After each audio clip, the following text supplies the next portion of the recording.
Hello, it's me, I'm a nerd. I wanted to talk about the bedsheet ghost. It's quite likely that everyone has seen an image of the bedsheet ghost sometime in their life.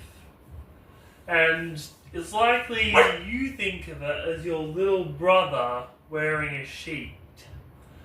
But in the Victorian time, in medieval Europe, it was a terrifying sight. Because back then, it wasn't thought of as a bedsheet. That was the burial cloth that people were buried in.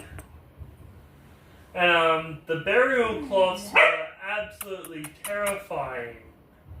Because, if you saw a burial cloth flying around, even if it was just a person in a sheet, you could be shocked if you're in that costume. And a few people actually were, like Thomas Millwood. Thomas Millwood was shot because he was wearing his bricklayer's uniform, which was pure white, and refused to change it. And it actually led to a definition of law about could you commit murder based on a false belief. And that is a pretty new thing to the legal field, which is still used today. And while ghosts aren't real back then, there might as well have been. Because even though ghosts didn't physically exist, their effect on society didn't change at all because they didn't exist. They thought of ghosts as these bedsheet creatures that we think of today, but Scooby was founded a little bit more in fact than we'd like to think.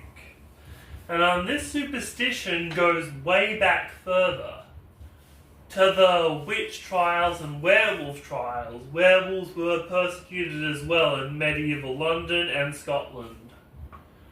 And same thing goes. Even though they're not real, their effect on society is exactly like it would be if they were.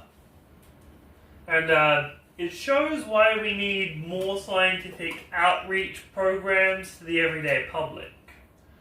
Because the more society understands about scientific fields, even if you're just a general everyday person, the better off humans will be in the long run. So don't be afraid to look at a science video every now and then, because that's what separates us from the people of medieval Europe. We are nerds.